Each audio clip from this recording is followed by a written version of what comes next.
Hello students, I'm Dr. Himanshu Kandpal, Assistant Professor English, Government MS College for Women, Bikaner. Today we are going to study the poem Two Night written by one of the younger romantic poets, Percy Bysshe Shelley. P.B. Shelley was born on August 4, 1792 at Field Place near Sussex. He was the eldest son of Timothy Shelley, a wealthy landowner. As a lyric poet, Shelley is among the very greatest. His song is pure inspiration, a thing of lightness, melody, and grace. Shelley had a deep and passionate love of nature. Almost all of his poems abound in nature imagery. As a poet of men, he dwells habitually in a sphere far removed from that of ordinary passions and motives. His verse overflows with his splendid enthusiasm for humanity. To Shelley, love is the perfection of all that is good and noble in life. Shelley's poetry has been called the fabric of visions, the vision of ideal beauty and love, or the vision of a regenerated world free from cruelty, hatred, and oppression. Now we are going to start the poem tonight. This is another remarkable lyric by Shelley.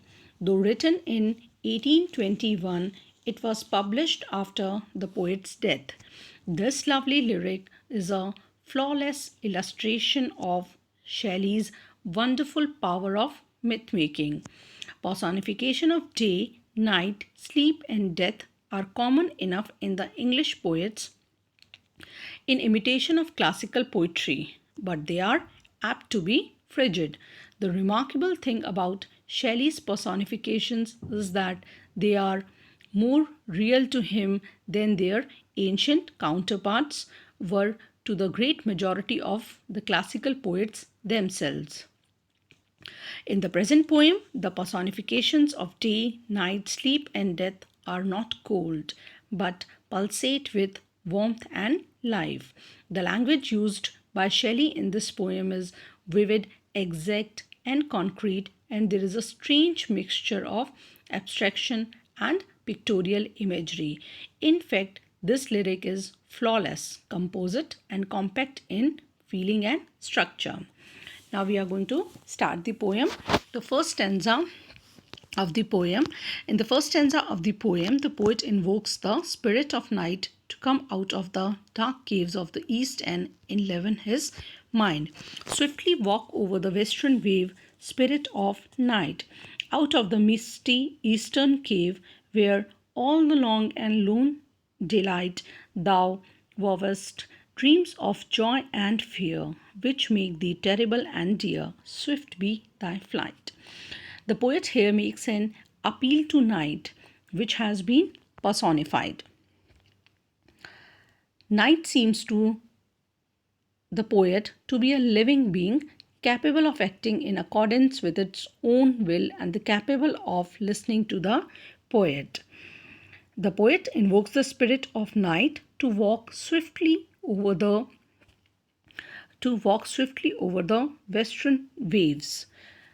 Shelley has therefore created a myth here. He appeals to night to spread itself over the western sky where the sun sets. He imagines that night spends the hours of daylight in some misty eastern cave.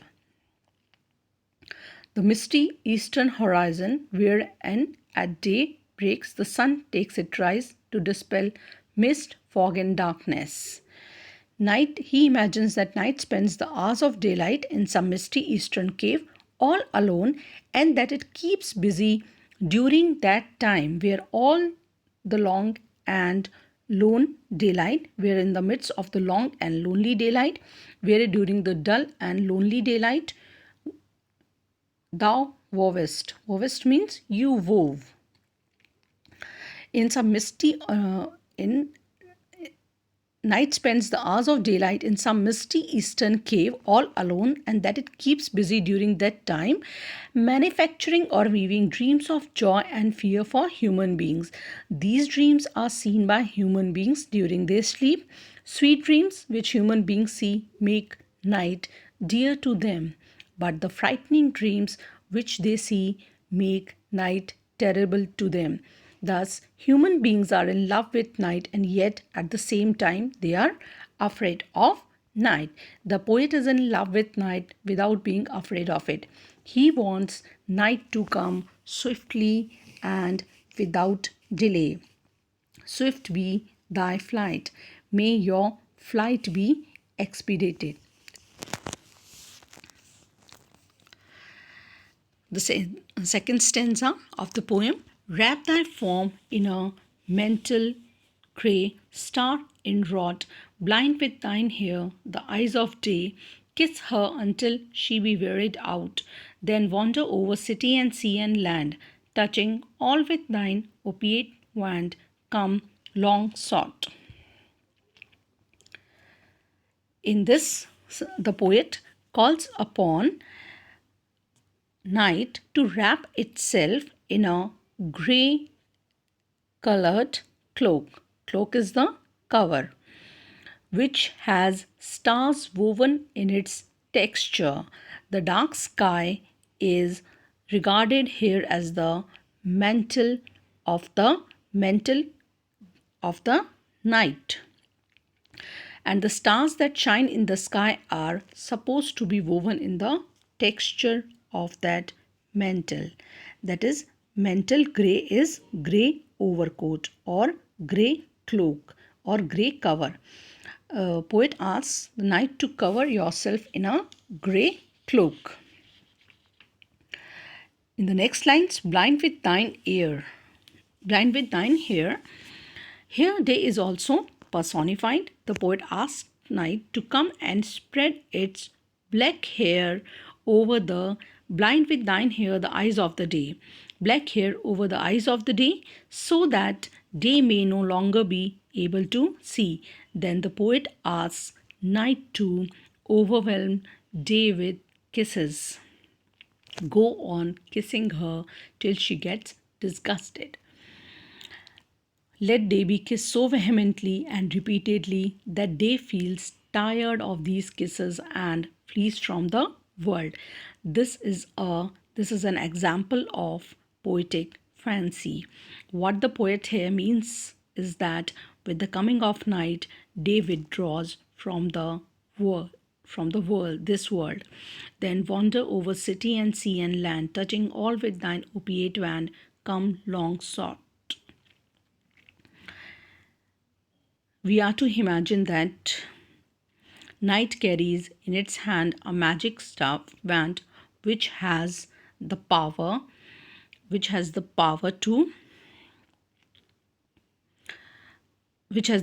of sending everyone who is touched with it to sleep. When night comes, all creatures fall asleep. Come long sought, come you long looked for one. The third stanza of the poem: the poet has been longing for the night from morning till evening. When I arose and saw the dawn, I sighed for thee. When the poet got up and saw the day break, when light rode high and the dew was gone, when the sun had risen high in the sky, when the sun was at its prime. In the classical mythology, the sun god Phoebus is represented as driving his chariot through the sky.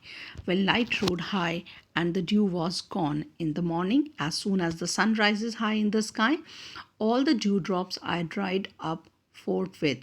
Gone means dried up by the sun, and noon lay heavy on flower and tree.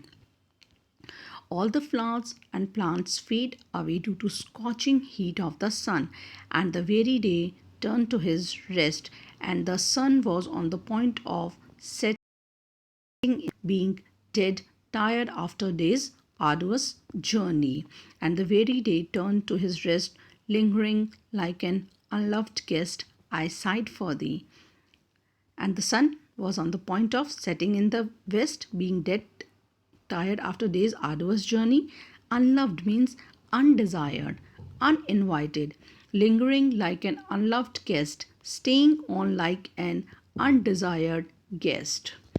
What a wonderful simile the poet has made use of.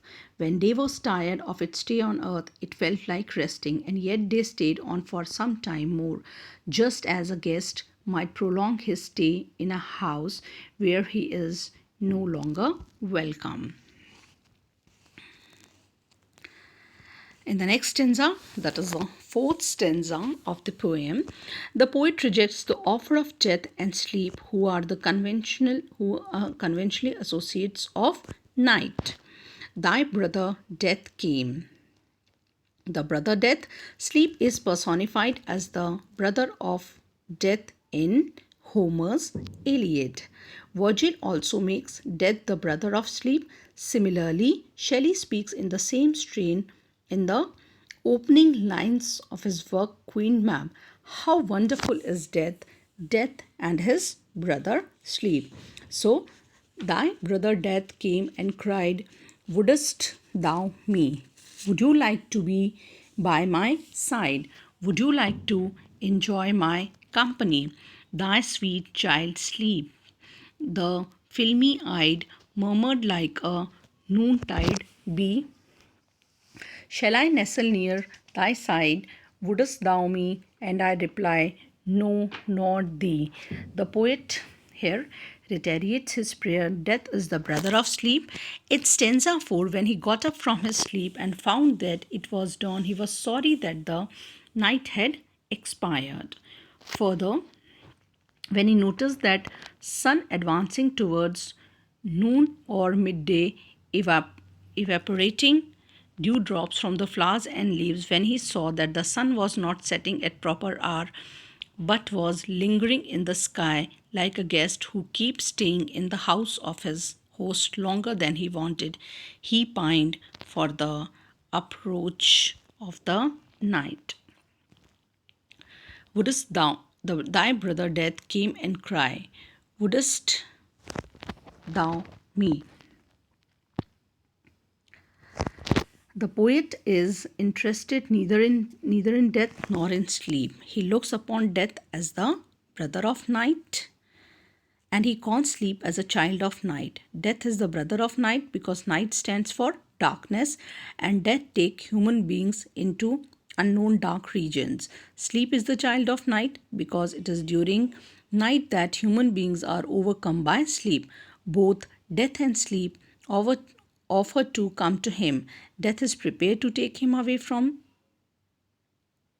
this world. Death is prepared to take him away from this world in case he is sick of life. Sleep, which makes the eyelids close, speaks to the poet very sweetly and softly, like the murmuring of a bee at noontime.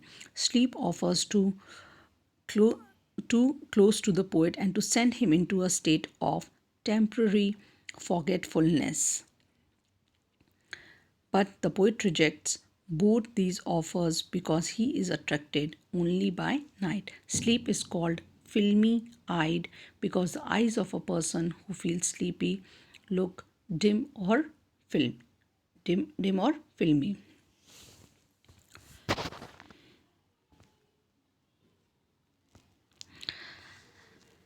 Now we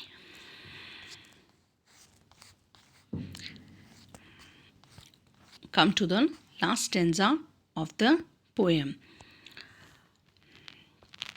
Sleep will come when thou art fled, of neither would I ask the sleep will come when thou death will come